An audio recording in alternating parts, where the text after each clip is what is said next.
Hey guys, tonight we are going to take a slow, meandering walk into the shadowed interiors of an Ottoman coffeehouse. Picture yourself drifting through the winding lanes of Istanbul, sometime in the middle of the 17th century. Lanterns hang low from wooden beams, smoke curls from tiny braziers, and the scent of roasted beans drifts outward like a lazy tide. Your sandals scuff against uneven stone, and as you push open the heavy wooden door, a hush greets you, an almost physical hush, thick enough to feel. For a moment, you half expect someone to shout or laugh, but the sound never comes. Instead, only the murmurs of quiet voices, the scrape of a spoon, the subdued shuffle of cushions. And if you imagine yourself living here for more than a day, I have to warn you, you probably won't survive this. Between the endless cups of caffeine, strong enough to wake an army, the sheer patience required to sit still for hours, and the sharp eyes of the kvetchi, or coffee master, enforcing decorum, you'd be in over your head. Still, don't worry. Tonight, you don't have to live here. You only have to drift with me through the details. So, before you get comfortable, take a moment to like the video and subscribe, but only if you genuinely enjoy what I do here. And while you're at it, let me know where you're watching from and what time of night or maybe morning it is for you. I love seeing those little glimpses of where this community stretches across the world.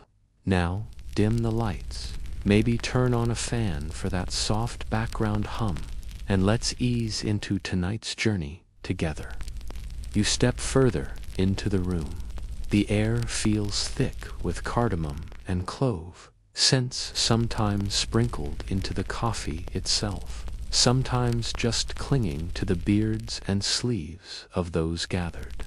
The benches and cushions run along the walls, creating a sort of padded hush. A design feature historians still argue whether it was intentional or simply convenient. Either way, you notice immediately how the shape of the room shapes the sound. Voices don't echo, they sink, as if the plaster itself prefers secrets. Men sit in groups of 3 or 4, leaning close, turbans nearly brushing, yet their lips barely move above the sound of a whisper. A merchant traces figures in the air with a long-stemmed pipe, but even his emphatic point lands without noise. A poet across the way stares dreamily at the ceiling, lips silently rehearsing verses that will later emerge like moths from the quiet.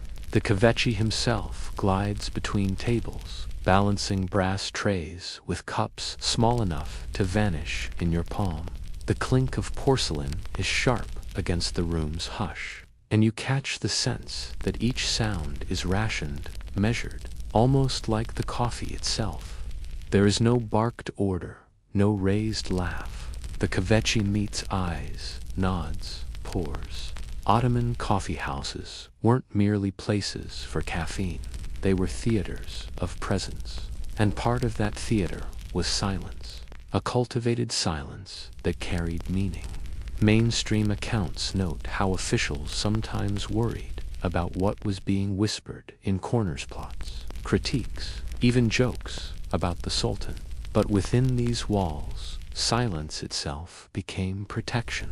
The quieter the speech, the safer the thought. Still, not all was solemn.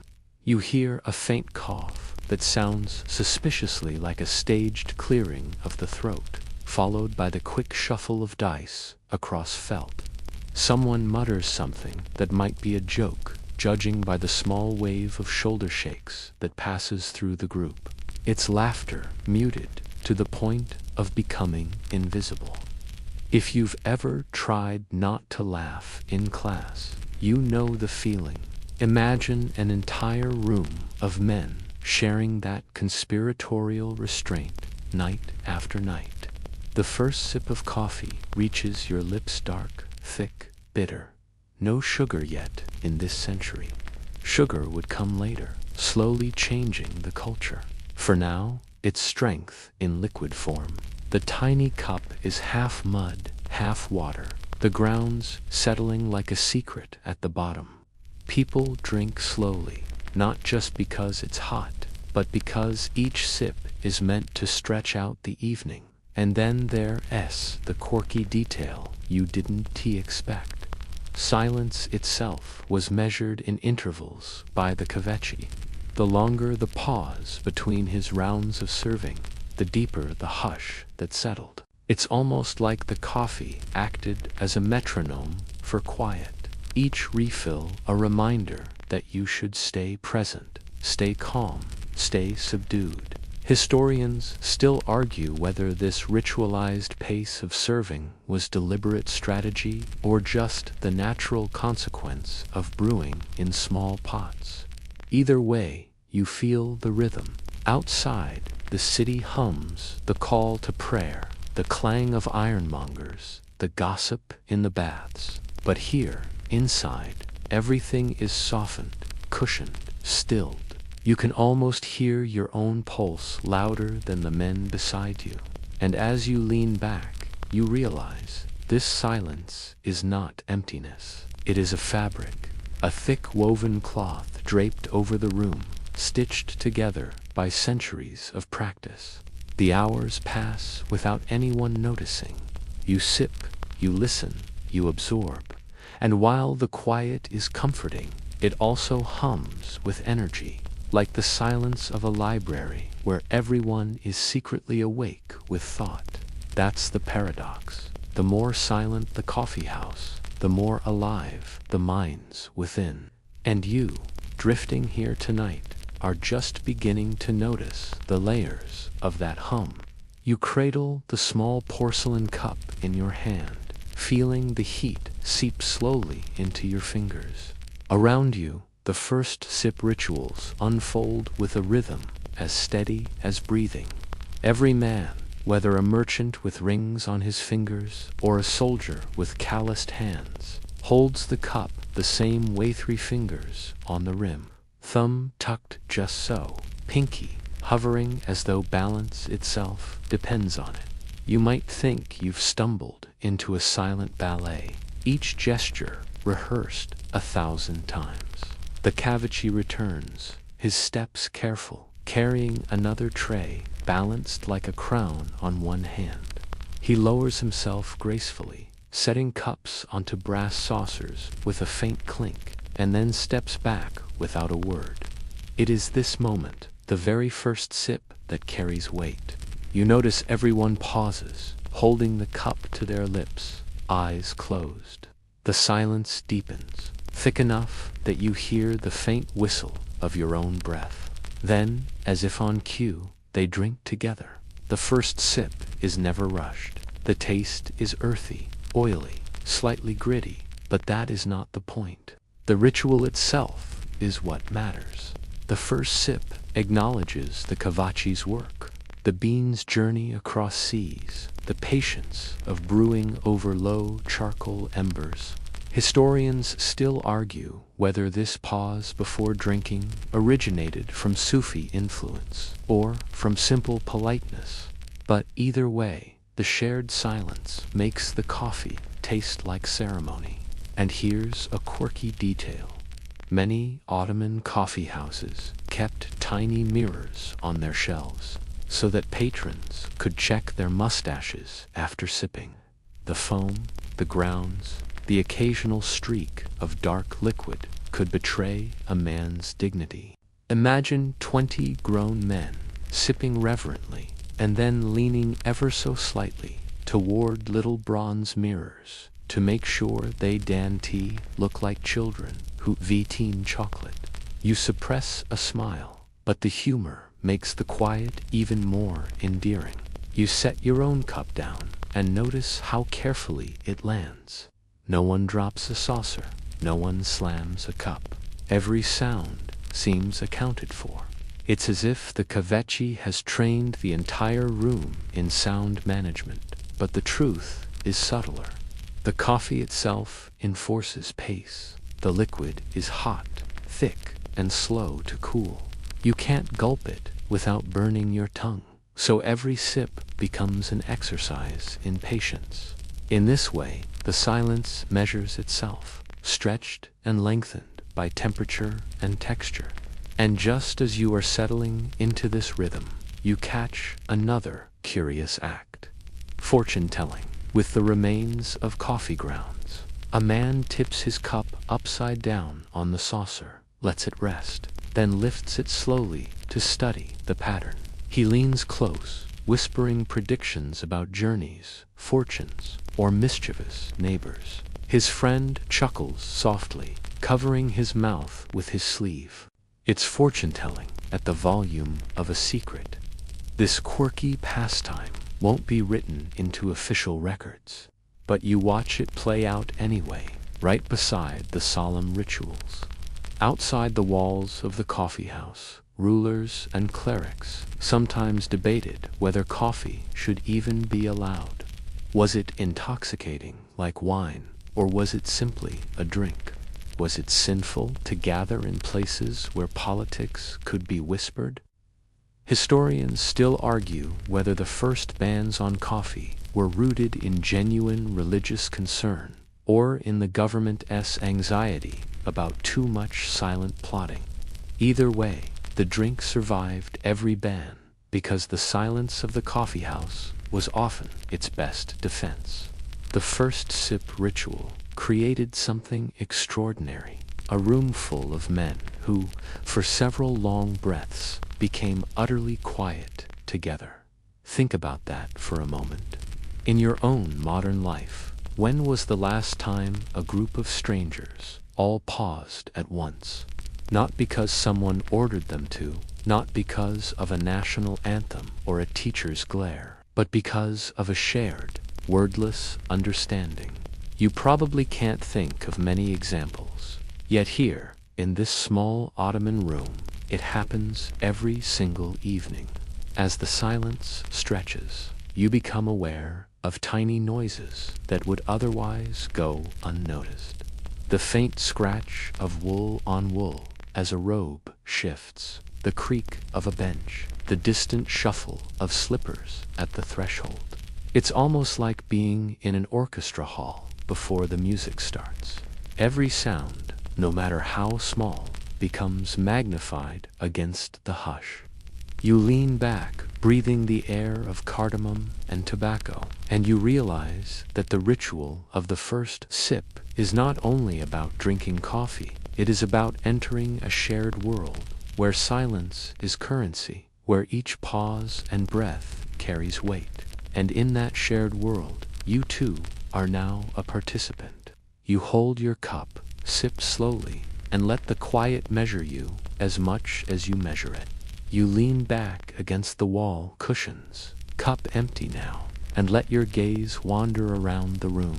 The more you look, the more you realize that the silence docenti just happened by accident. It is built into the very bones of the coffeehouse. The architecture itself feels like an accomplice. The walls are thick, the windows are narrow, and the low ceiling presses the sound downward instead of letting it echo upward. It's like stepping into a giant earmuff. The benches run along the perimeter of the space, forcing everyone to sit close to the walls and face inward. That means no one raises their voice across the room, because there's no across to shout toward. Every conversation huddles inward, shoulder to shoulder, turban to turban. Even the lamps contribute. Their dim, warm glow keeps the eyes relaxed, the mood softened. A bright light might have encouraged gesturing, animation, laughter. But here, in this golden dusk, the quiet feels natural, inevitable. Historians still argue whether these design choices were intentional or just the byproduct of building with local materials. Was the hush a planned cultural instrument, or was it simply that mud plaster, wood beams, and wool cushions absorbed sound too well to allow rowdiness. Either way, the effect is unmistakable. The architecture teaches you how to behave without a word spoken. And yet, even in this subdued environment, quirks reveal themselves. You spot a small alcove built into the wall, not much bigger than a cupboard, where someone has stuffed a stack of embroidered cushions. This is the overflow shelf, used when the house gets busy. But here's the amusing part. One man has wriggled his entire body into the alcove, cross-legged, sipping coffee like some sort of caffeinated genie. Every so often, another patron glances at him and smiles, as though the sheer absurdity of choosing the shelf over the bench is entertainment enough. You notice how the floor is covered with rugs, layers upon layers, hand-woven in villages across Anatolia, Persia, even beyond. The rugs aren't just decoration. They muffle footsteps, soften dice rolls, hush the scrape of wooden stools. Imagine the same scene on bare stone. It would be clattering chaos. But with thick wool underfoot, the room becomes a cocoon of sound. The kvechi moves as if floating, slipper soles brushing against the woven patterns with hardly a sigh. And then there are the little design details. The coffee pots, long-handled, copper, dented from use, hang from hooks above the charcoal braziers, their shapes designed to pour smoothly without splashing. The cups are intentionally small because a larger cup would mean louder sipping, louder setting down, louder everything. Even the spoons, when used, are carved from wood instead of metal, so they don't clink against the porcelain. It's like every object has been recruited into the quiet conspiracy. Of course, silence doesn't always stay perfect. Somewhere behind you, a man sneezes explosively, shattering the calm like a cymbal crash. All eyes dart toward him. He bows his head in apology, murmurs Affiet Olsen, as if offering thanks, and the quiet stitches itself back together. You can't help but smirk, 'cause you know if it were you, you'd probably sneeze again out of sheer nervousness. The architecture also guards the world outside from intruding. Imagine the bustling street just beyond those narrow windows, donkey carts creaking, women calling, the clang of blacksmiths. You'd expect the noise to pour in like water through a crack, but the thick wooden shutters, lined with cloth, keep it muffled. Scholars have debated whether coffeehouses were designed to mimic the hush of mosques, borrowing cues from sacred spaces, the benches like mosque walls, the lamps like prayer lanterns, the rugs like prayer mats, all translated into secular fellowship. Perhaps silence was less about etiquette and more about borrowing sacred acoustics. Yet, others argue that the hush emerged organically, a byproduct of caffeine-driven focus. Either way, the architecture seems to whisper. Stay calm, speak softly, sip slowly. You run your palm along the cushion behind you, rough wool patterned in red and brown diamonds. The texture grounds you, a reminder that silence isn't absence. It's the result of countless deliberate textures, plaster, wool, wood, copper woven into a sensory net. Without saying a word, the building itself teaches you how to belong. And then you notice one last peculiar feature: the ceiling beams. They are carved not with grand designs, but with tiny, almost invisible floral motifs. Flowers that you wouldn't notice unless you craned your neck. Why decorate something so modestly, something most people would never examine? Perhaps it was to give wandering eyes something quiet to rest upon, a way to distract without disturbing. Or perhaps it was simply the carpenter's private joke. Either way, you tilt your head back, stare at those shy carvings, and feel the hush deepen around you. The coffeehouse holds you like a lullaby, and whether the silence was intentional architecture or happy accident, you've fallen under its spell. You sip again, though your cup is already empty, and you realize every brick here measures sound like a patient guardian, counting down the heartbeats of an evening. You shift slightly on your cushion, the wool scratching against your sleeve, and glance around at the faces nearby. The silence here would be meaningless if not for the characters who choose to inhabit it. Each one a thread in this tapestry of hush. The Ottoman Coffeehouse is a crossroads, drawing in every sort of person, from silk-clad merchants to janissaries whose boots carry the dust of the parade ground, and somehow they all agree, consciously or not, to keep their voices subdued, as though silence is the only real rule of entry.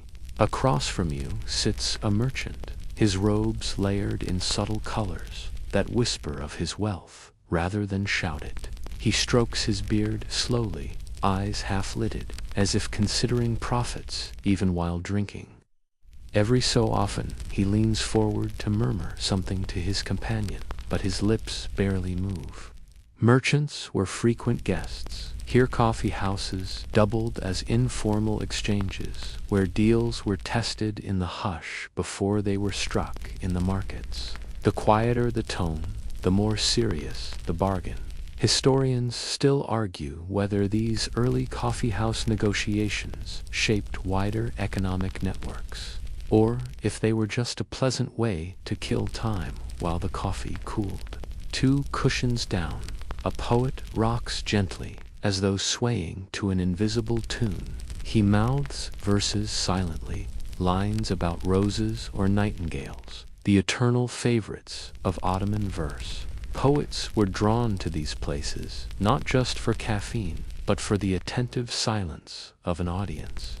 Even if no one wanted to hear, the hush itself made it easier to believe they were being listened to. One quirky tidbit: some poets deliberately wrote verses so softly that their audience had to lean in physically to catch them, turning listening itself into a performance of intimacy. Imagine being forced to almost press your ear against a stranger's beard just to hear about the moon. Equal parts awkward and oddly tender.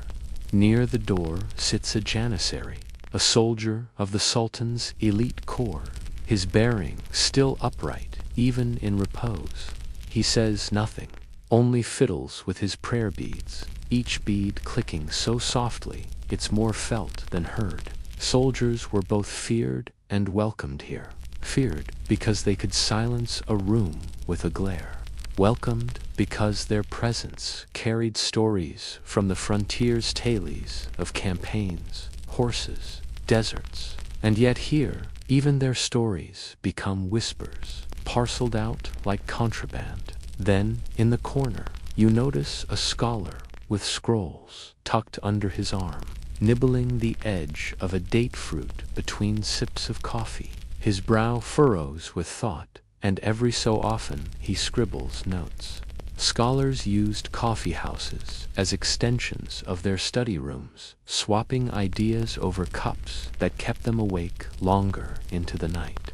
A mainstream fact: by the 17th century, coffee had become so entwined with scholarship that some religious schools quietly tolerated coffee houses near their gates. Despite official bans, students drank, debated, and tiptoed back to class.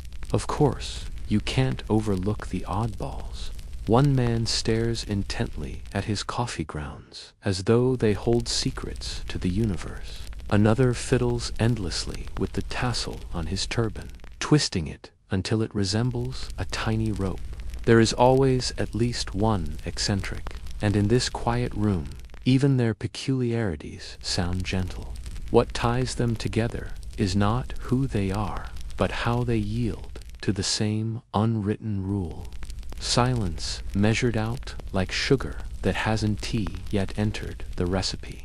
They know instinctively that to break it would be to break the entire spell. And so they soften their voices, slow their gestures, quiet their laughter. The hush becomes a shared performance, a collaboration across professions and temperaments. There's a joke whispered in some circles that you can tell a man's trade by the way he sips his coffee. Merchants gulp quickly, always chasing the next deal.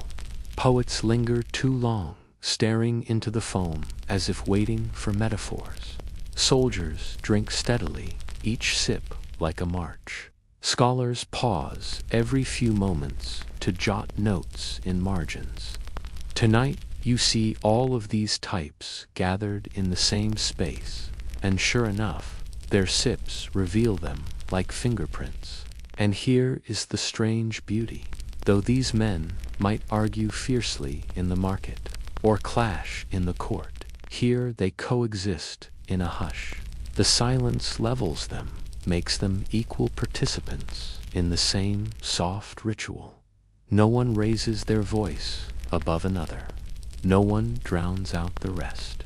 You lean forward, letting your eyes pass from face to face, and realize that the silence isn't just about the roomit about the agreement of its characters.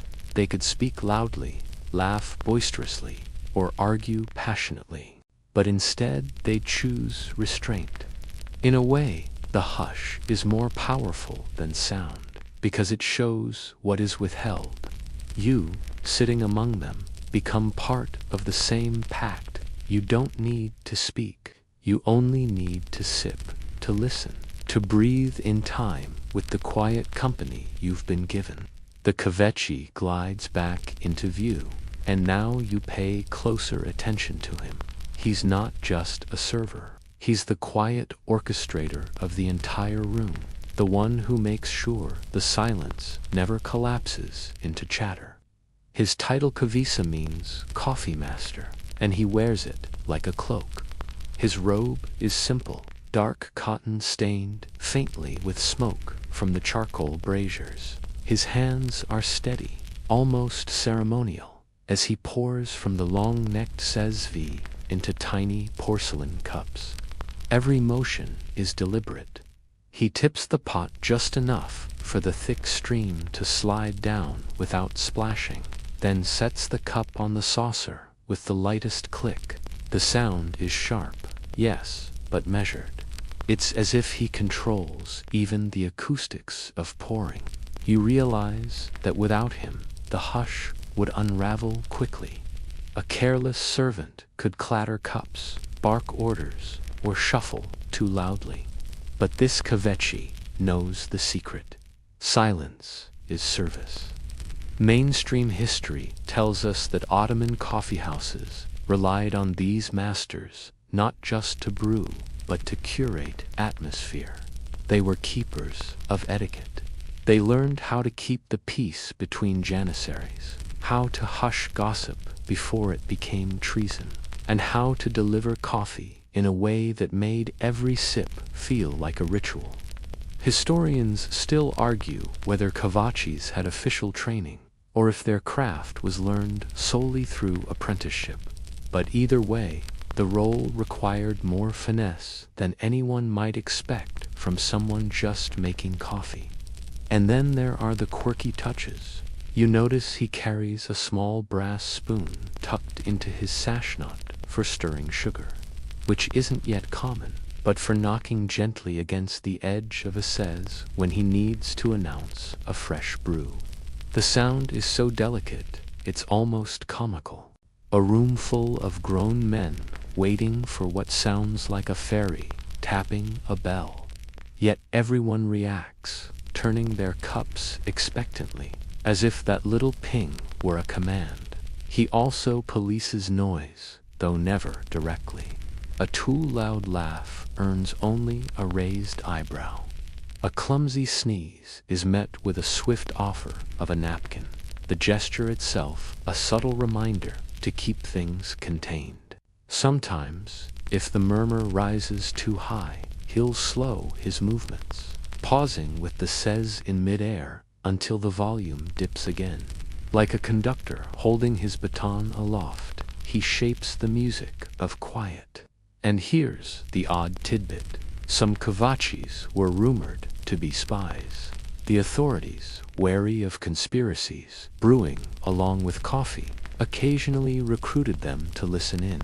It makes sense. They drift from group to group, unnoticed, hearing whispers without drawing attention. Whether this was widespread fact or paranoid rumor, historians still debate. But it's easy to imagine. This calm man pouring your cup while filing away your complaints about taxes for the ears of someone more powerful. You take another sip, suddenly cautious about what your own lips might betray. Still, most of his power lies in subtler domains. He regulates time itself. You notice that he never refills cups too quickly. There's always a pause, a stretch of silence between servings. If he moved faster, the rhythm would break, conversations would spike, and the hush would be lost. Instead, his deliberate pace forces the room into the tempo of stillness. The Kvechi, in essence, measures silence by the speed of his hands. You watch him return to the brazier, stirring the pot slowly over glowing embers. The fire pops softly, releasing bursts of scent into the air. Each batch of coffee takes patience, no rushing the foam, no forcing the grounds to settle. He waits, and so everyone else waits. The entire room breathes with his timing. There's humor here, too. At one point, a man claps too loudly on his companion's back, and the Kvechi immediately accidentally places the man's refill slightly farther away, forcing him to lean awkwardly across the table to fetch it. It's a silent rebuke disguised as absent-mindedness. You smirk into your sleeve discipline, served piping hot, no words required. The Kvechi embodies what the coffeehouse itself demands: restraint, patience, attentiveness. You imagine if he lived in the modern world, he'd be the kind of person glaring at anyone tapping too loudly on a laptop in a cafe, but with enough grace to make you feel guilty without saying a word. His role is invisible, but essential. Without him, the hush would crumble. With him, it endures like a pulse, steady, measured, oddly soothing. And as you watch him pour another stream of liquid darkness into a waiting cup, you realize he is not just serving coffee. He is serving silence, measured out in sips and pauses, one says at a time.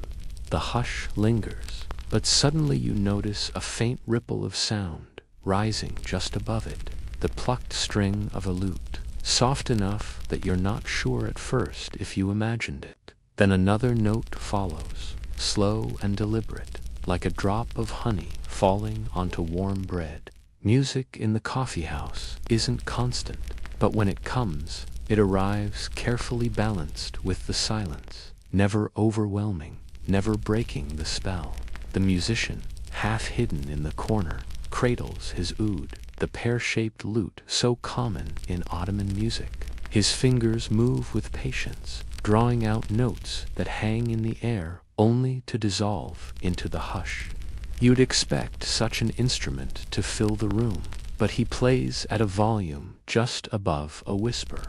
The sound is so restrained that you have to lean slightly, as though your body itself wants to chase the faint vibrations. Mainstream accounts note that coffeehouses sometimes employed musicians to entertain their patrons, but always at the edge of perception. The music wasn't meant to dominate, it was meant to accompany like a breeze in the background. Historians still argue whether this practice was a deliberate tactic to preserve the contemplative atmosphere, or simply a matter of musicians adapting to rooms that punished loudness with glares. Then there are the quirky details. One performer you overhear tonight seems to end every short tune with a dramatic flourish, a final pluck that would normally earn applause. Instead, a few nods, a few faint murmurs of Gasol beautiful, and silence rolls back in like the tide. The poor musician, robbed of his moment, improvises by raising his eyebrows theatrically, as if to say, "You people are impossible." You nearly laugh out loud, but even that would feel like a violation of the delicate soundscape. Occasionally, the Kvechi joins in. He hums a few bars under his breath while pouring a tune so low you can barely tell if it's humming or the charcoal crackling. Some coffeehouses, in fact, had house musicians, often young apprentices, learning not just coffee, but music too. Imagine fetching cups all evening, then being asked to pluck a soothing tune for the Gesa multitasking job, if there ever was one. The quiet also amplifies the imperfections. One string slightly out of tune sounds enormous in this space. A dropped pick clatters like thunder, and yet the audience forgives these small intrusions, because even mistakes fold back into the atmosphere.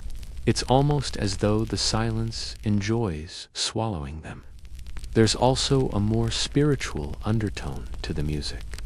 In certain Sufi traditions, sound is a doorway into contemplation, and silence is its counterpart.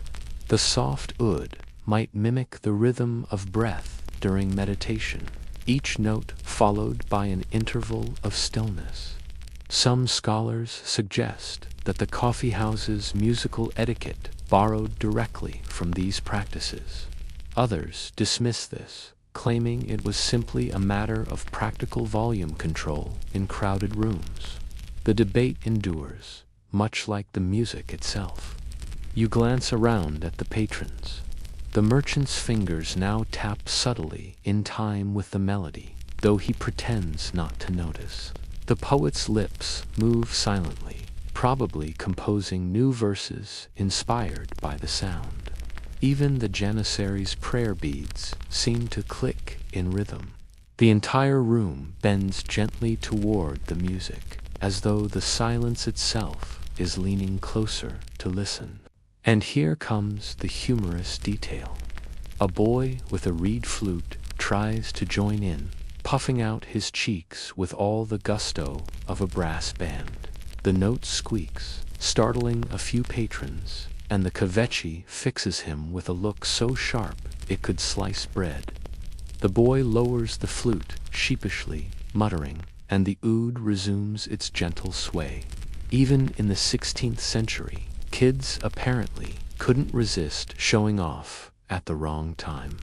What you realize is that the silence isn't broken by music, it's defined by it. Each note is framed by stillness, made precious because of the pause before and after. In a noisier setting, you'd hardly notice such faint playing. But here, where silence is currency, each sound is worth far more than its volume. You lean back once again, letting the soft notes brush past you like moth wings. The lute stops. The final vibration dissolves into the rugs, and the hush deepens, heavier than before. The silence, you realize, isn't just measured, it's composed, like music in its own right. The silence shifts again, this time shaped by the faint rattle of dice. At first, you think it's an accident, someone fumbling with beads or coins, but then you notice two men hunched over a wooden backgammon board. The dice rolling across felt so thick it swallows their clatter. Games of strategy are everywhere in the Ottoman Coffeehouse, but even they are designed to keep within the quiet. You lean closer, careful not to break the hush, and see the men move their pieces with practiced precision. Their fingertips nudge each checker forward, sliding rather than tapping, so that even victory makes hardly a sound. One of them chews on his mustache as he contemplates a move. The other leans back, twirling his pipe slowly, eyes narrowed with theatrical suspicion. It's a duel, yes, but a duel conducted in whispers and softened dice rolls. Mainstream history tells us that games like backgammon, chess, and card play became fixtures of Ottoman coffeehouse culture. They weren't just entertainment, they were exercises of intellect, a way to sharpen the mind while the body remained still. Yet, historians still argue whether the prevalence of gaming was welcomed as a civilizing pastime or frowned upon as a distraction from proper worship. Coffeehouses walked a thin line, and games sometimes tipped them toward scandal in the eyes of the authorities. And then there's the quirky detail, the dice themselves. Tonight, you notice they've been rubbed with wax, giving them a faint sheen and, more importantly, softening their tumble. It's a trick whispered among regulars. Loud dice could shatter the room's quiet, so why not pad them? In some places, players even carved dice from wood rather than bone, trading durability for hush. Imagine sacrificing the satisfying clack of a roll just to keep your janissary neighbor from glaring at you. The two men grow so absorbed that the board becomes its own little world. They lean in until their turbans nearly collide, whispering numbers, muttering half-insults under their breath. A tiny audience forms, but even the spectators obey the soundscape. No cheering, no groans, only the occasional eyebrow raised in sympathy when someone makes a risky move. It's like watching a sports match in a librarian tense, but entirely internal. At one point, a merchant in the crowd can't help himself. He gasps a little too loudly when a bold play is made. Instantly, the ceviche glides by, sets a cup of steaming coffee in front of him, and fixes him with a smile that says, "Drink this instead of making noise." The merchant ducks his head, chastened, and the hush resumes. You can't help but laugh inwardly at the idea of coffee as a silencing weapon. Forget scolding, just hand someone a hot cup and they'll quiet down immediately. Scholars sometimes suggest that these quiet games mirrored the political climate. Strategies were enacted subtly, victories gained without fanfare, defeats endured silently. Others argue the games were simply a way to pass long evenings without breaking the atmosphere. Either way, you can see how well they fit. Tension contained, drama muted, everything measured. There's humor here, too. A poet nearby offers to improve the game by narrating it in verse. He murmurs lines, comparing the dice to stars and the board to fate itself. One player smirks, the other sighs dramatically. You can almost hear the collective thought. Please, not everything needs to become a metaphor. Still, no one interrupts, because even complaints must be whispered, and a whispered complaint is hardly worth the trouble. As the game progresses, you notice that silence makes every moment feel bigger. The dice pause in midair before landing. The wooden checkers move like tectonic plates. In the absence of noise, every action grows in significance. Victory isn't shouted, it's breathed out, a slow exhale. Defeat isn't mourned, it's hidden behind a polite sip of coffee. You rest your hands on your knees, watching the final move unfold.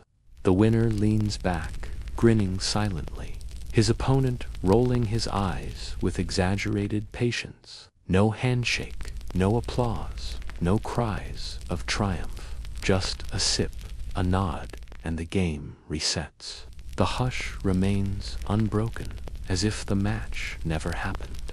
And that's when you realize, here, Even play is measured in silence. Joy, frustration, rivalry, all expressed within the same gentle boundaries. It's not that the coffeehouse suppresses life. It simply translates it into whispers, pauses, and softened dice, making even competition part of the symphony of quiet. You lean back, letting your eyes drift toward a small cluster of men near the far corner, their heads bent together in a conspiratorial formation, though the atmosphere remains unusually subdued. These are the poets and storytellers, the keepers of tales that move the imagination without ever raising a voice. One leans forward, lips barely parting, and begins murmuring a story. It's not the kind of story that demands dramatic gasps or loud laughter. Its power lies in the quiet cadence, the delicate unfolding of each phrase. You notice how each listener responds. Heads tilt, eyes soften, and even the merchant with the shiny rings pauses mid-stroke, his fingers tracing faint patterns on his sleeve. Poets were masters of this. They understood that whispered words could carry more weight than shouts. Historians still argue whether Ottoman coffeehouse poetry evolved more from courtly salons or Sufi meditation halls. But the result was the same. Stories meant to be savored slowly, like the coffee itself. Here's the whimsical detail. One poet uses small hand gestures to illustrate the tale. A flick of the wrist becomes a river. A subtle curl of the fingers becomes a curling smoke from a fire. No one in the room laughs out loud, yet you can sense shared amusement and awe. You almost forget to breathe, afraid your exhale might puncture the delicate bubble of quiet. The kvetchi watches from a distance, pouring coffee, his presence a silent signal that decorum must hold. Occasionally, he steps forward to adjust a cushion or shift a cup just so, ensuring that nothing about the environment interferes with the flow of the story. One quirky practice. Poets often rehearsed their recitations in whispers, not aloud, until confident that their words carried the intended rhythm and weight. Imagine learning an epic by whispering to yourself repeatedly until the room accepts your version as perfect. You, sitting on your cushion, become acutely aware of every sound, the faint hum of the brazier, the soft scraping of a quill, the occasional sip of coffee. Even a cough feels exaggerated against the quiet, and a small smile tugs at your lips when a man accidentally knocks a cup, only to set it down gently before anyone else notices. Everything is measured, everything intentional. Sometimes poets would share stories that drifted into the absurd. One man whispers about a city of talking cats, or a sultan who collected nothing but spoons. The audience responds with tiny nods or barely audible chuckles. You wonder if anyone outside the coffeehouse would believe these tales, or if their charm exists only because of the hush, because the room itself holds the stories tenderly. You notice the way silence frames the narrative. Each pause between sentences feels as deliberate as the words themselves.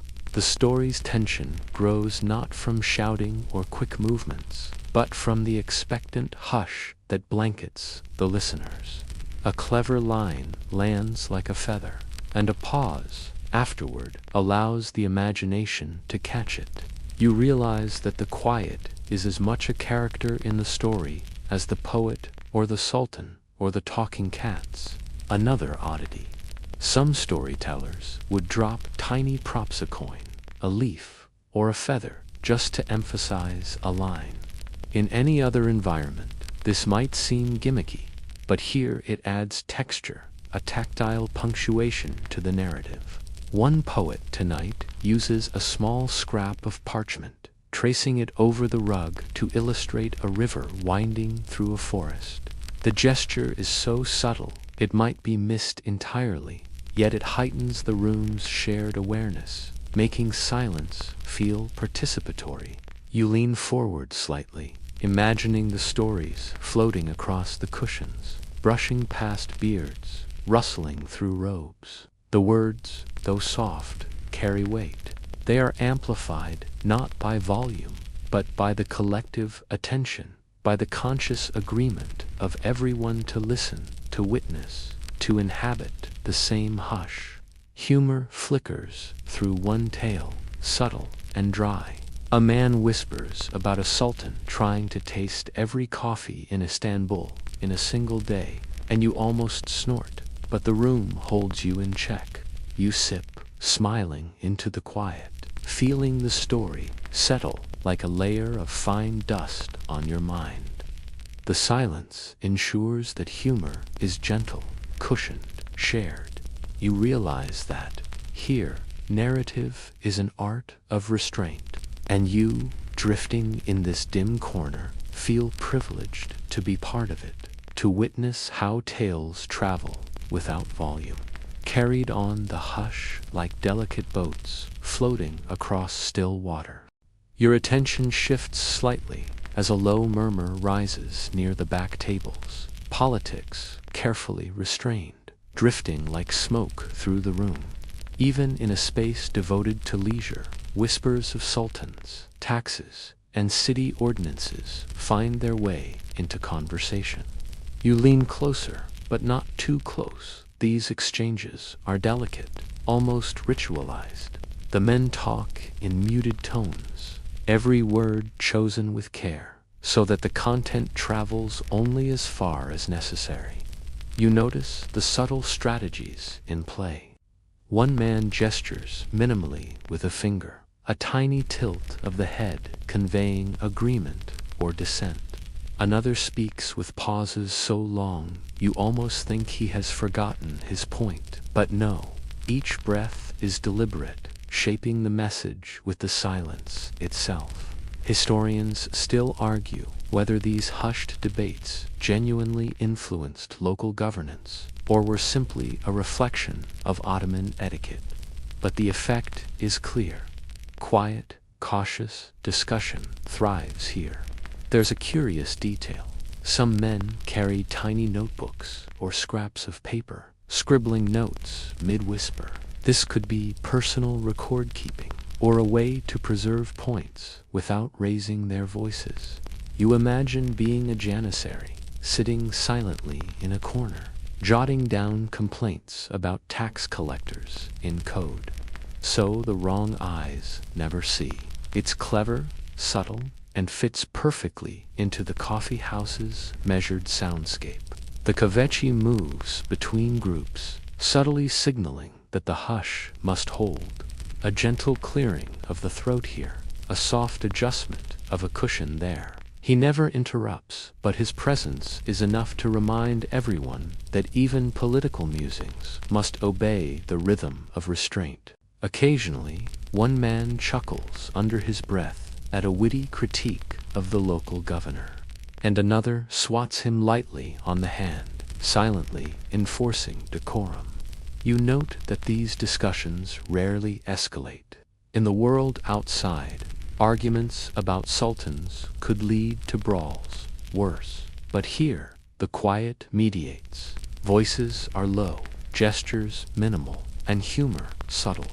The hush acts as a buffer, containing intensity, transforming potentially explosive debates into gentle mental exercises. Some of the most fascinating exchanges happen at the edges. A visitor from Venice leans in, asking about trade restrictions or coffee bean routes. His Turkish isn't perfect, so responses are careful, deliberate. The conversation stretches like taffy, each participant drawing out words so that comprehension isn't lost, yet volume remains contained.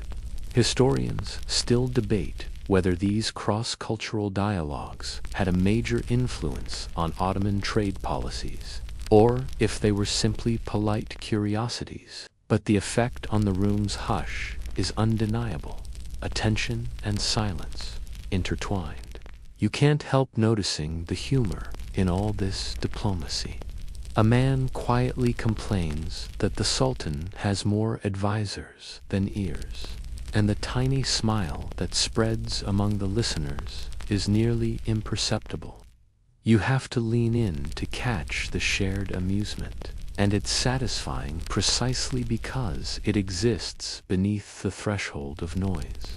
Humor here is stealthy, almost conspiratorial, and it thrives in silence. Even the physical space mediates politics. Cushions arranged in semicircles, low tables creating visual barriers, nooks tucked into corners, all of it limits how far sound can travel. The room itself becomes an ally in the orchestration of quiet debate. And you, sitting in one of those corners, feel like an invisible witness to subtle negotiations that matter only in context, but somehow feel monumental when experienced in hushed company. You sip your coffee, letting the bitterness linger, and notice the rhythm of these discussions, the pauses, the muted exclamations, the subtle nods. They all follow an unspoken choreography.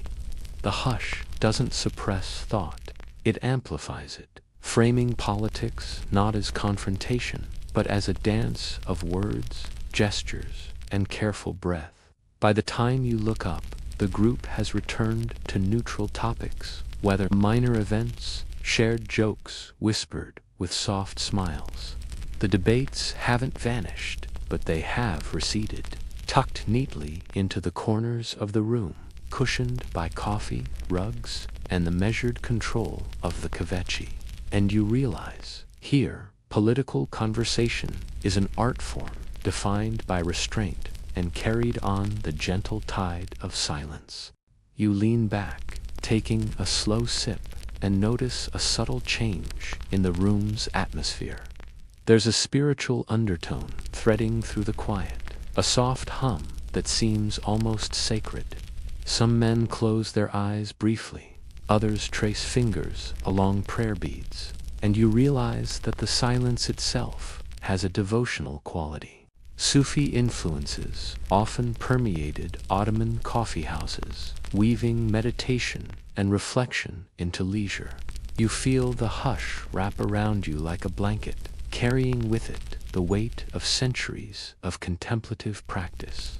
The air smells faintly of incense and coffee, the combination creating a scent that is calming but alerting at the same time. You notice the rhythm of breath, not your own alone, but that of the room. Men inhale slowly, exhale softly, the shared pattern deepening the sense of collective quiet.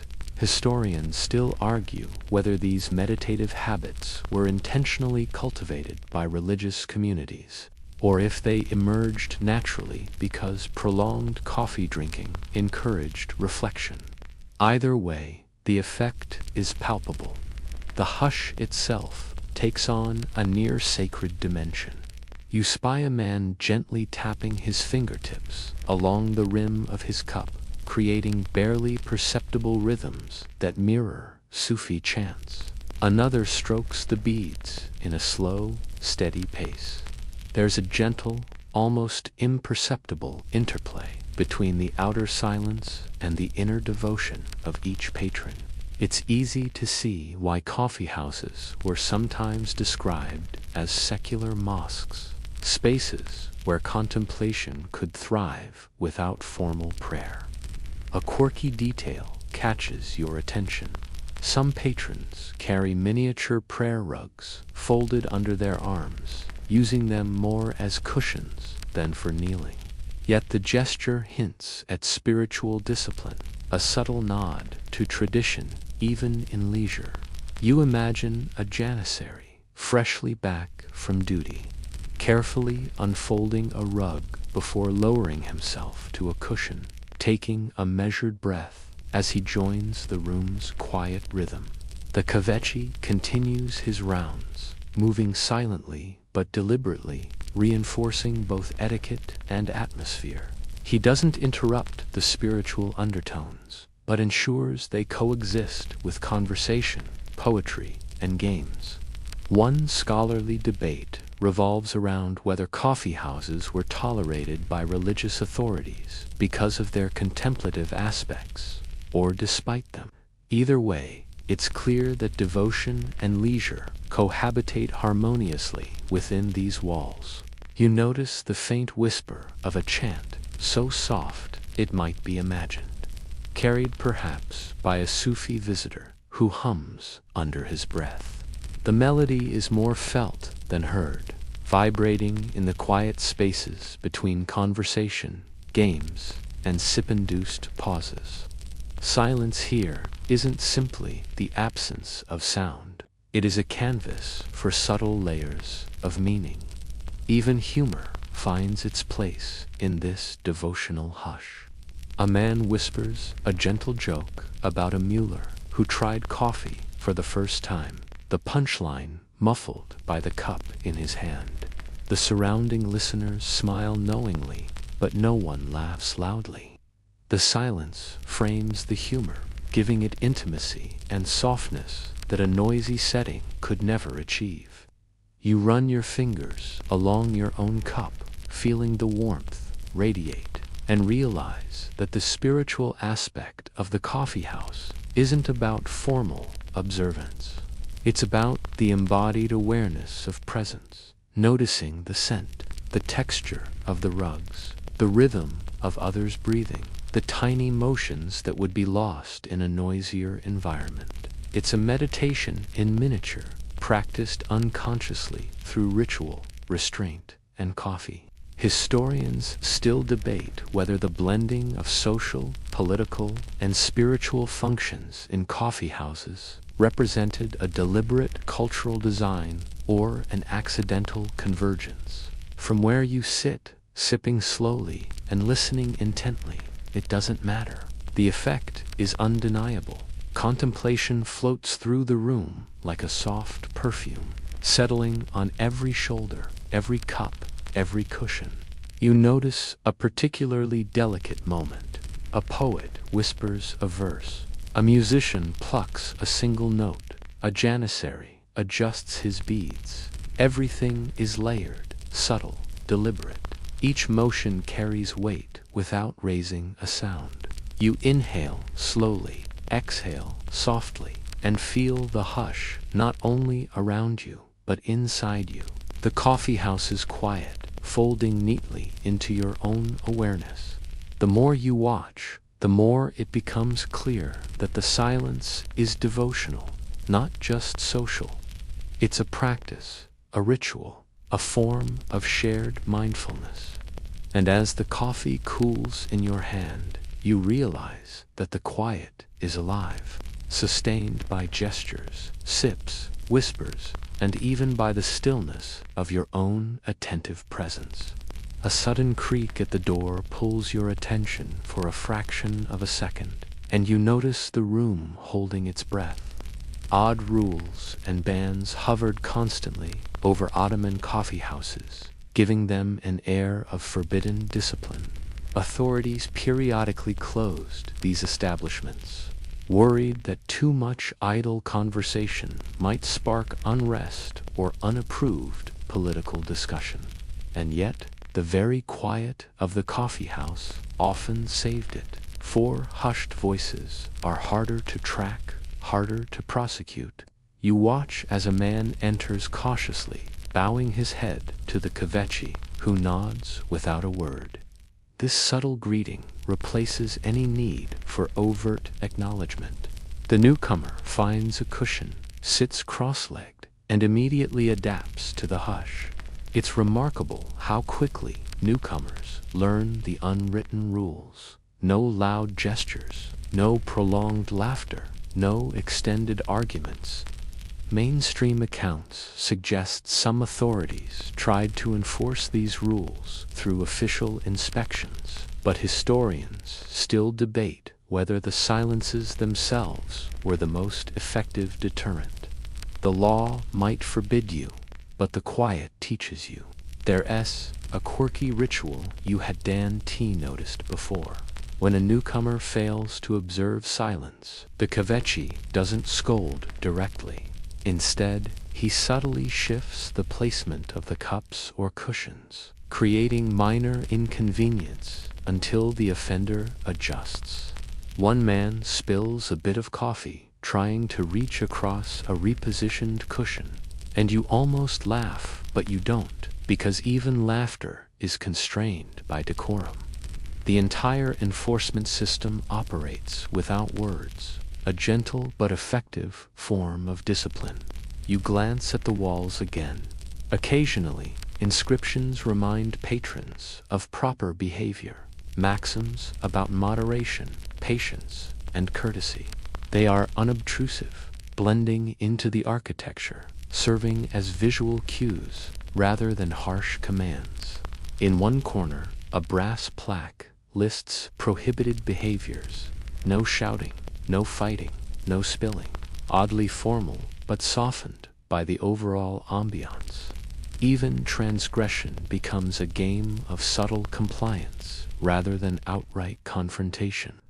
You notice a man with a particularly animated gesture caught mid-argument about a dice roll.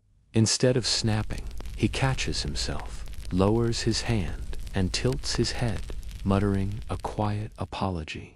The room rewards restraint silently. The system is self-reinforcing. The quieter you are, the less likely you are to draw unwanted attention or disturb the rhythm of the coffeehouse. There's humor in the tiny absurdities. Patrons tiptoe metaphorically and literally, avoiding the clatter of a stray spoon, moving chairs so softly that you wonder if anyone else even notices. A poet whispers, "This place is like a library with coffee," and no one laughs, but everyone nods internally. You almost smirk into your cup, reminded again that here humor exists quietly, cushioned by ritual and expectation. The interplay between restrictions and creativity fascinates you. While official bans threaten closure, the patrons devised subtle workarounds: slower games, softer dice, muted debates, and whispered poetry. The hush became both a shield and a playground. Historians still argue whether these adaptations were a conscious rebellion or simply practical compliance, but observing it, you see that it feels like both. You sip again, noticing the interplay of aroma and silence. Coffee and etiquette, you realize, are intertwined. One cannot exist without the other. The bitter warmth reinforces mindfulness. The hush reinforces taste. And, in the quiet tension of potentially precarious legality, the coffeehouse achieves a kind of suspended calm, as though every patron knows they are participating in a living, breathing negotiation between pleasure, law, and restraint. Finally, you glance at the Coffeehouse again. He moves slowly, decisively, adjusting cups, tilting cushions, never interrupting a conversation, yet guiding it. His presence embodies the strange balance of authority without aggression. It's almost magical. Rules enforced, not through punishment, but through soft suggestion, gentle repositioning, and the ever-present rhythm of measured silence.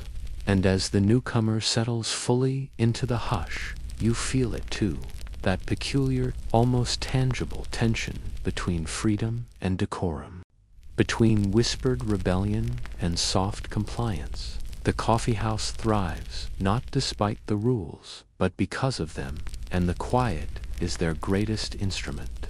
You lean back again, noticing a faint aroma of cardamom and sugar drifting from a small tray that the Coffeehouse has just placed on a side table. Desert rituals are subtler than you might expect.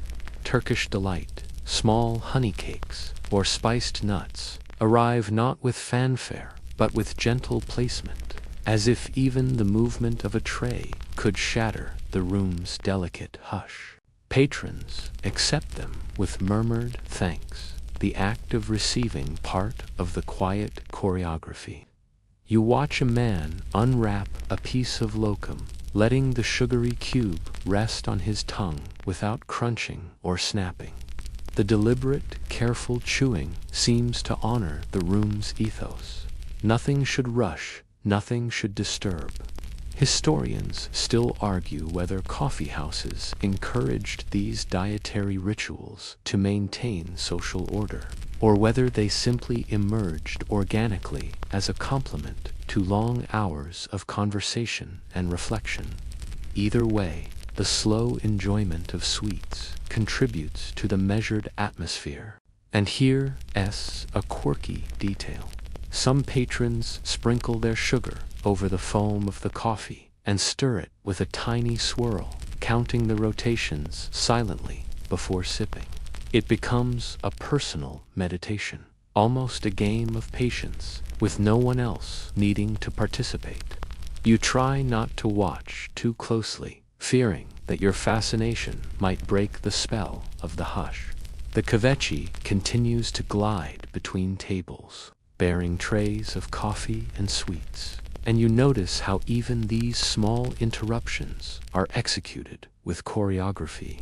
Cups are never clinked together. Sugar bowls slide across the table like they're on an invisible track. The rhythm is precise, almost musical, and you realize it mirrors the slow unfolding of conversation, story, and play that fills the room. Food and drink also signal respect and hierarchy subtly. Younger or less wealthy patrons defer to those with established positions, offering them sweets first, ensuring they sip their coffee before others. This is not forced, it's a cultural expectation wrapped in ceremony. Oddly enough, it reinforces the hush. Everyone waits their turn, quiet and patient, letting hierarchy and courtesy dictate the pace. You notice a poet breaking off a small piece of halva, rolling it between his fingers while whispering lines about autumn leaves. The juxtaposition is humorous. You almost expect him to crush the sweet into dust in his fervor. But no, even small snacks are part of the measured ritual. The food becomes an instrument of calm, a prop in the quiet performance. Some coffeehouses even had miniature snack orchestras, trays of sweets placed at intervals along the benches, so that each guest had something within reach without needing to speak or disturb neighbors. Imagine a world where distributing desserts silently becomes a perfected art form. It's absurd, but in the hush, it works perfectly.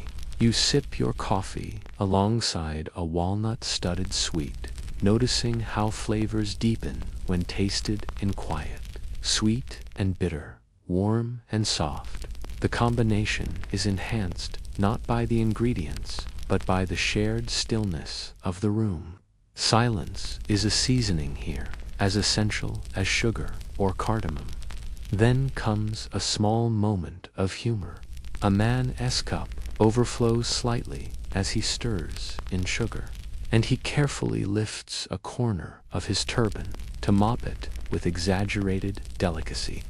The room notices the effort, smiles almost invisibly, and the hush is maintained.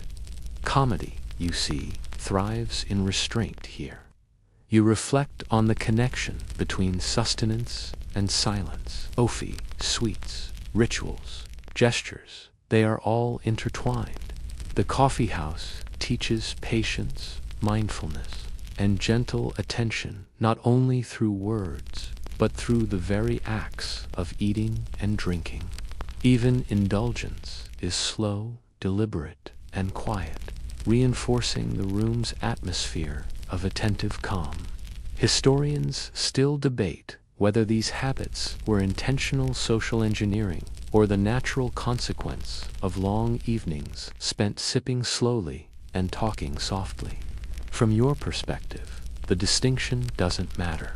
You realize that each movement, the swirl of sugar, the careful bite of locum, the measured sip is part of a symphony of quiet, performed without a conductor's overt gesture, yet entirely coordinated.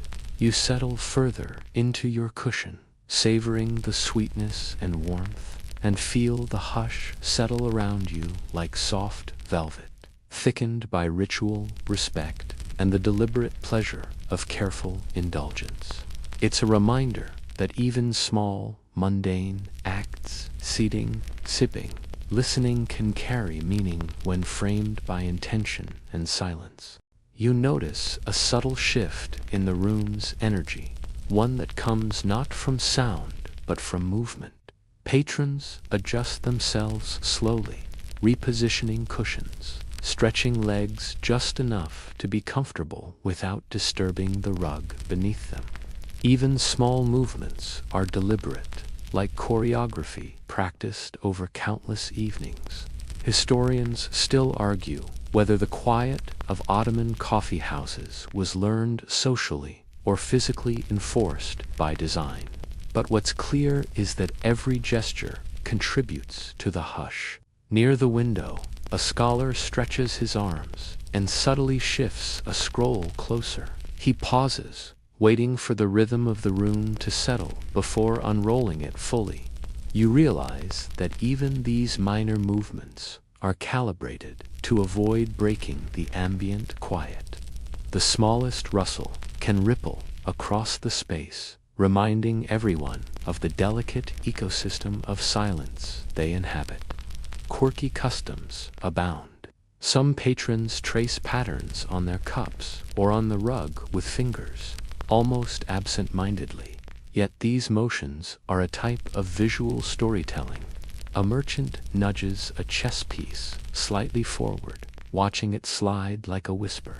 A janissary tilts his head to observe another player's subtle maneuver, following the tension without commentary. In this way, the coffeehouse becomes a visual as well as auditory sanctuary. The kvetchi continues his rounds, quietly guiding cups, adjusting cushions, and smoothing the rug where a foot may have shifted it. You notice how small corrections maintain equilibrium. One misplaced cup could disrupt the room's rhythm, but he restores it with invisible precision. A humorous detail emerges. He sometimes leans over just slightly, pretending to inspect disdain, while actually nudging a wayward saucer back into line. Its authority exercised with subtlety. Scent also plays a part in the hush. The mingling aromas of coffee, cardamom, honey, and spiced nuts permeate the space, signaling attentiveness and care without a word. Even the faintest wafts encourage reflection and slow, mindful sipping. Patrons inhale, exhale, and the quiet deepens around them. Scholars still debate whether these olfactory cues were deliberately arranged or simply incidental, but their effect is unmistakable. Smell becomes a gentle guide for behavior. You notice how stories, games, poetry, and conversation flow together seamlessly. The quiet isn't monotonous, it's layered. A dice roll, a whispered line, the hum of a lute, the clink of a sugar cube. They all interact without collision, orchestrated by the collective awareness of the room. Every participant's restraint amplifies the contributions of others. Even humor conforms to the rhythm. A young man whispers a joke about a janissary misplacing his boots, prompting nearly imperceptible nods and suppressed smiles. The amusement is shared, yet contained. You realize that laughter here doesn't explode, diffuses gently, like light through curtains. The room itself seems to breathe with these subtle actions. Cushions compress, rugs sigh under shifting weight, cups tilt just so, all in a slow, almost imperceptible rhythm. Observing it, you begin to understand how the physical and social aspects of the coffeehouse coalesce into a single, cohesive organism of quiet. You sip your coffee slowly, noticing the warmth and the soft weight of the cup in your hands. Even the act of drinking has become ritualized. Inhale, sip, exhale, pause. Glance at the pattern of the rug. Return your attention to the room. Every small action reinforces the hush, and you start to feel as though you yourself are becoming part of it. The magic of the coffeehouse, you realize, is in this choreography. Quiet, maintained not through compulsion, but through shared understanding, subtle movement, and the rhythm of daily ritual.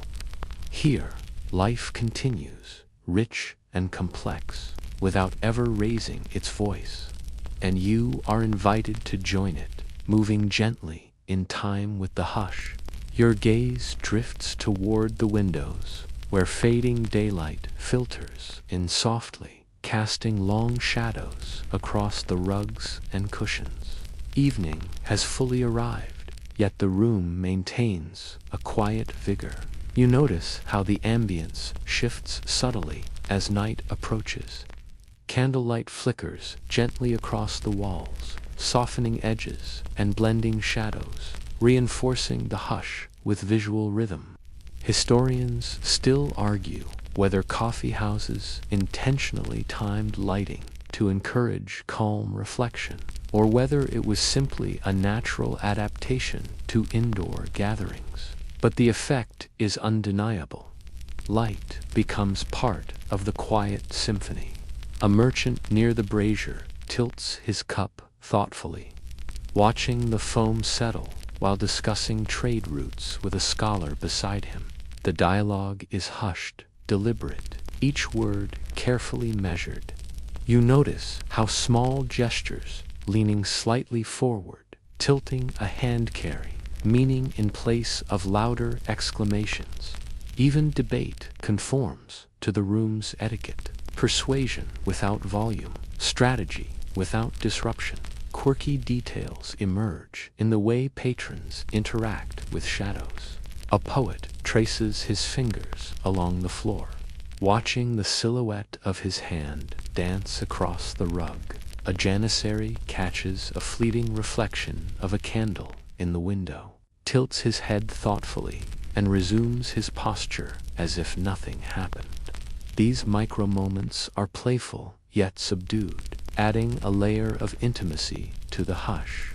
The kvetchi continues to orchestrate the evening, moving silently with cups and trays, adjusting positions, and ensuring that light and shadow support rather than disrupt.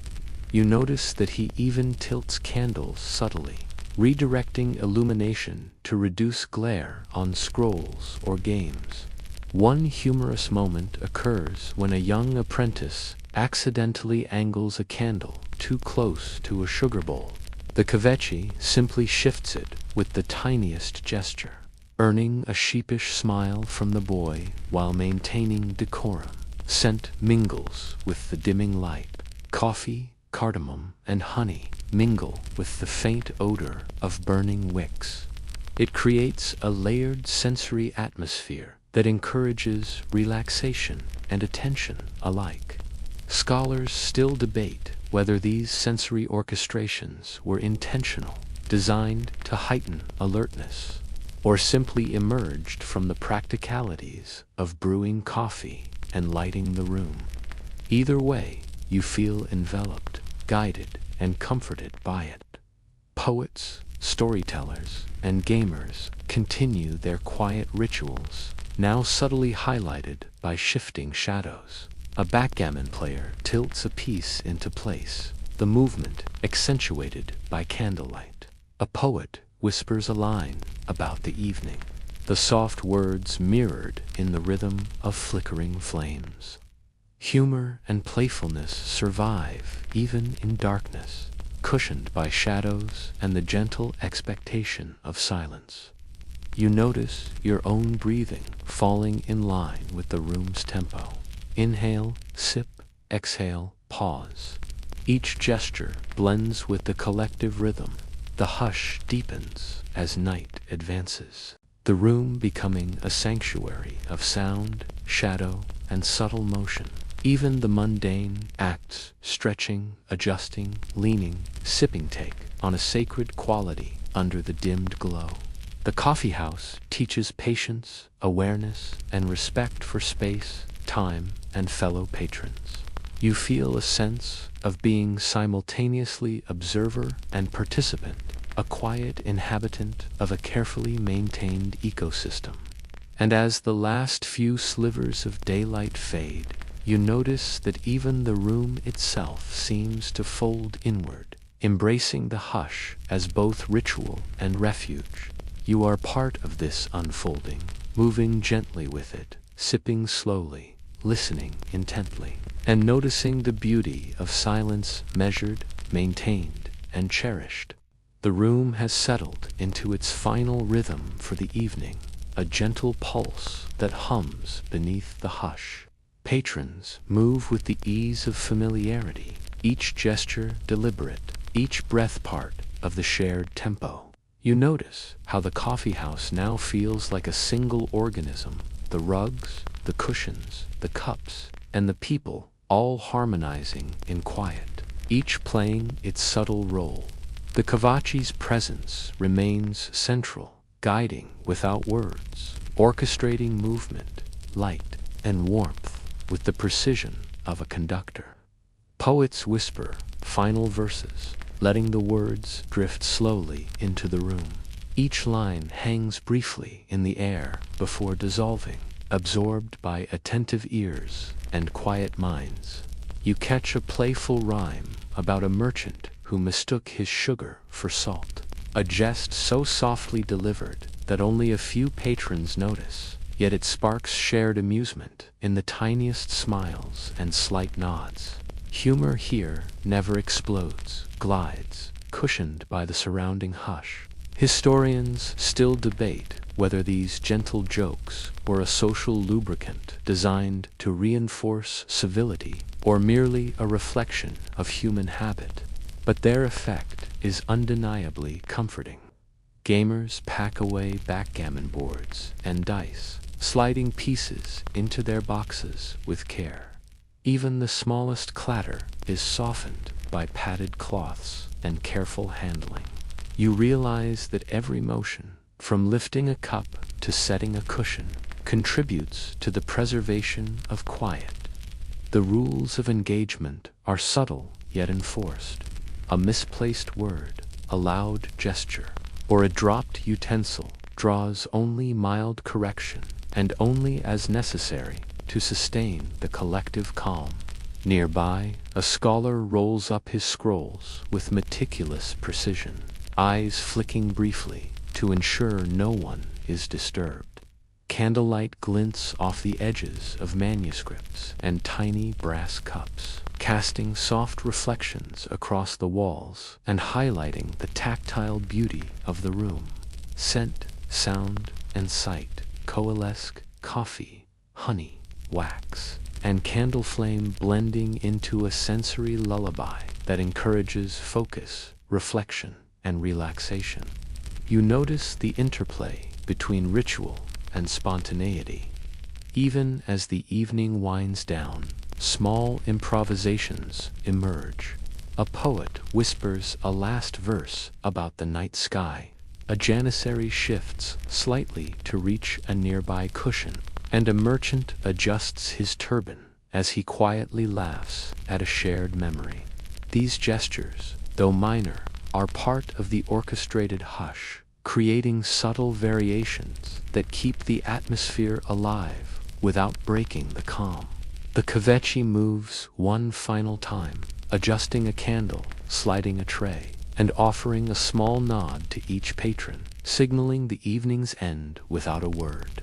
His silent authority has maintained the balance, ensuring that every layer conversation, music, games, poetry, and reflection has coexisted harmoniously.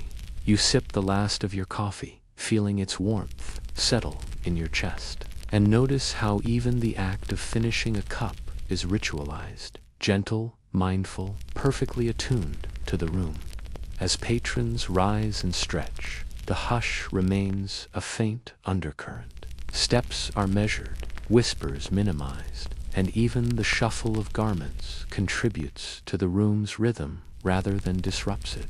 You realize that the coffee house is more than a place. It's a living meditation, a practice of attentiveness, courtesy, and quiet pleasure, sustained over decades, centuries even. The hush is a gift, and you feel privileged to have been part of it. A shared understanding that sound need not dominate, that subtlety can carry meaning, and that restraint can be as satisfying as indulgence. Every sip, sigh, glance, and gesture has been part of a symphony, conducted entirely in soft tones. The evening stretches its fingers gently toward night, and you find yourself breathing slower, softer, in harmony with the room. The aromas linger: warm coffee, cardamom, honey, and the faint trace of candle wax, mingling in a comfort that feels tangible. You realize that the hush isn't just around you, it's within you now, weaving into your own rhythm, settling the mind, quieting thoughts, and coaxing awareness into a gentle focus. You imagine the cushions beneath you, the weight of your body pressing softly into the rug, the slight warmth of your cup radiating against your palms. Even as patrons depart, their gestures slow and considerate, the quiet persists, a residue of attentiveness and shared care that doesn't vanish when footsteps fade. The room has taught a lesson in subtlety, that restraint and patience can carry the same depth as passion, that observation can be as engaging as action, and that silence is a language rich with its own textures. As your eyelids grow heavy, let the soft cadence of the evening wash over you. The gentle flicker of candlelight, the faint clink of cups, the lingering scent of coffee and sweet salt are whispers of a world carefully measured, one that honors reflection, connection, and the small delights of presence. You breathe with that rhythm now, in time with the soft pulse of human activity contained, not stifled, by a shared understanding of quiet. Allow the imagery to fade slowly, like the last swirl of foam sinking into a cup of coffee. Your mind drifts over rugs, cushions, and candlelight, over whispered stories, soft laughter, and careful gestures. Each sensation dissolves into the hush you carry within, a gentle echo of the coffee house itself. Now, let your shoulders relax, your thoughts settle, and your consciousness ease. You have traveled through a world of measured sound, mindful motion, and subtle delight. And as you sink further into comfort, allow yourself to drift softly, cradled by the memory of that gentle hush.